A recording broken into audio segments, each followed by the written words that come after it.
Hello and thank you. And my wife and I appreciate highly the work you are doing. We feel we've gained a lot from it so far, and I intend to continue. But I have some questions here. I hope the rest of the audience won't mind. I think we're in Hollywood, California, home of the Hubble telescope and all these scientific things. I want to ask some cosmological questions, if I may. In the Edgar Casey readings, he mentioned Arcturus. And I forget whether it was in between lives, but I thought it was after we've finished with enough lives in bodies here, that we would go to Arcturus and decide or be told where we're going, what we're going to do next. Can you comment on that, please?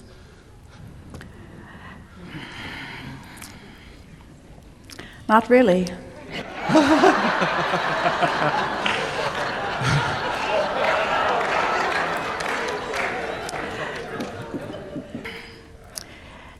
There is some of what you have said that does not correspond with our knowledge of who you are and why you are here and what happens next. In other words, you're not sent somewhere and given an assignment.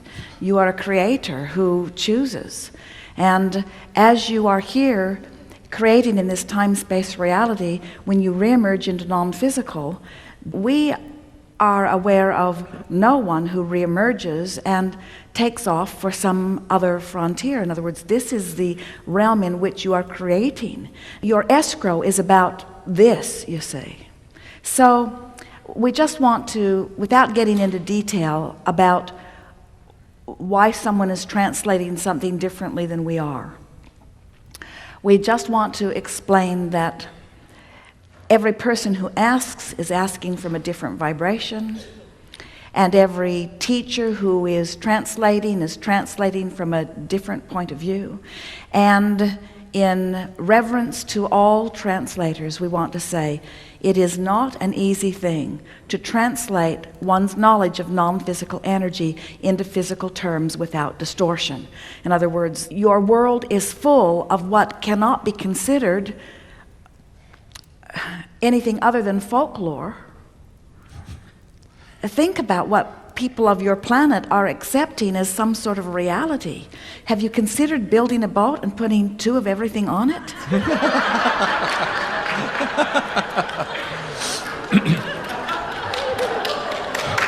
Well, and so it's sort of like that. In an effort to offer analogies and such, people could even argue about the analogy of the vortex of creation that we are describing here and turn it into a place and call it a planet. Before you know it, there'll be a planet called Vortex, and they'll be telling people that Abraham said you're all going there. Okay, you're throwing me right on my head here. I thought I came with some ideas that made sense. And, well, we don't want to throw you on your head, so let's hear them. Oh, well, that's fine. If I walk out of here on my head, that's fine too, I suppose. All right. One of the quick questions I hope you will say you don't know anything about or you can't answer. The Big Bang, expanding universe, it appears that it's expanding at an accelerating rate, and the way it's going, in a few trillion years, then this galaxy, we won't be able to see any other galaxies that will have all disappeared. Is that what you folks see, or? Now, give us more about that. Slow it down and say it again. All right, the physical universe. Yes. Current cosmological pictures of it per the greatest and best scientists, and pretty well all of the physicists, yes, and cosmologists say that there was a Big Bang so many trillion years ago, 13 trillion. So before you go further, let us define this vortex of creation that we're talking about. In other words, if you accept that everything is vibration, all right, and that once thought is thought upon longer, it becomes a more dominant thought, and that there is a point, a tipping point, where the vibrational thought has been considered long enough that it tips into what you call manifestation. Okay. That is our best explanation of what the Big Bang is. And yes, of course, it fits with what we are talking about all that you see here having been in a vibrational version first, thought upon by many for what you would, in your terms, call a long period of time, before it began amassing into the physical equivalent of it. And that is what scientists have come to call the Big Bang. They talk about it with question. They have no awareness of causation about it. So we are feeling that piece in a bit.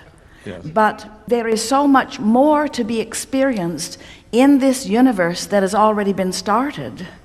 That's why we're saying that you're returning to the platform that you understand. Okay. Sort of fits together. All right, that sort of answers things, and thank you.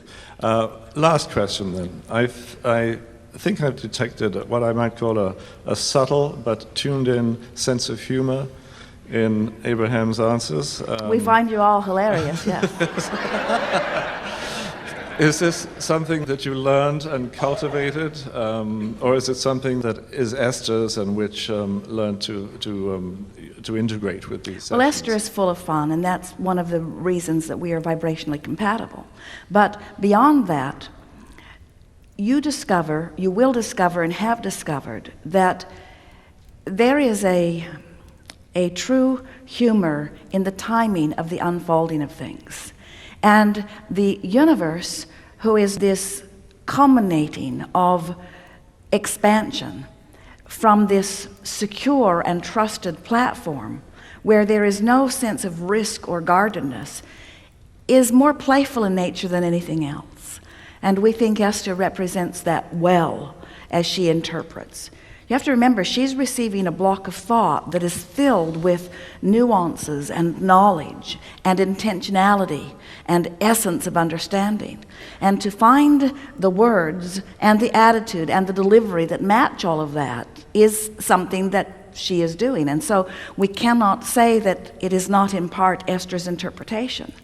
Yes. But she is interpreting our intention. And over time, you have to understand, so many hours, immeasurable hours nearly, of us flowing through Esther.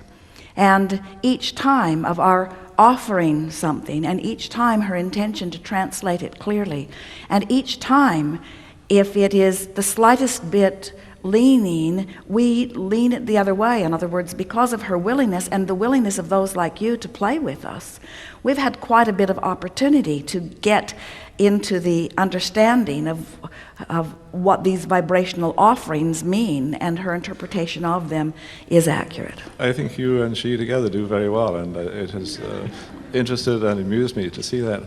I do actually have one other question, and a tiny one. How did you know about my little finger? But I won't force you to answer that one. The big question, Abraham, how many of you are there? You seem to be, I guess, you refer to yourselves as the dead guys. Now, you see, it's exactly that kind of thing that evokes folklore. Okay. Because you want us to quantify in terms that you understand I'm a physicist. something that is non-physical. Okay, well... So what is the number of infinite intelligence? Yeah, well, what's the number in your group? Well, what is the number of infinite intelligence? Give us a number and we'll agree. You're not answering my question. Is it more All than right. that? In the beginning, we said to Esther, because Esther really wanted to know that too, because she could feel that sometimes there would be someone with very powerful question, and she could feel what felt like a huge cadre of energy lined up and answering. She could just feel it. And other times, a more frivolous question would bring what felt like a more frivolous and much smaller group, and she could feel that the question itself was evoking different depths and breadths of whatever this Abraham stuff was. And so she, one day, in a very determined fashion, wanted to know how many of you are there. And we said 100, which satisfied her at the time. But it is really not a very good answer. So if you're going to pin us down to it, we're not going to give you a very good answer. Okay, thank you. There are as many of us as it takes to satisfy the question to the degree that you will allow it. Oh, excellent. There is no limit to the amount of those who join in. In other words, this energy is filled with those listening. In other words, you gather together in scanty numbers, we gather together in huge numbers. And the interest of that which we are, in other words, we represent the inner being of each and every one of you, and so much more, you see. And so, as you have an inner being that we are talking about, we have inner beings who have inner beings who have inner beings, because we are eternal beings. We've all been around for a very long time. So when you come forth with a very powerful desire and a very succinctly focused question, there is no limit to the depth and breadth of that which you can summon. And to the degree that you are willing to hear it, that is the degree to which we are willing to give it. And you don't have to schedule your time or anything like that for these meetings. Well, we are timeless, and that's a function of your focus here, but we are not limited by your time or your space. Great. So is that But the we answer do to my appreciate the rendezvous, because in rendezvousing in your time, you focus in a way that summons us more powerfully. In other words, when a group like this gathers and focus with interest, and this is a remarkable group, you sit for hours on end and allow others who are asking questions that may not be the question that you hold, but still you focus and listen. It is remarkable what you summon, and it is to your credit that this work expands, truly. Thank you.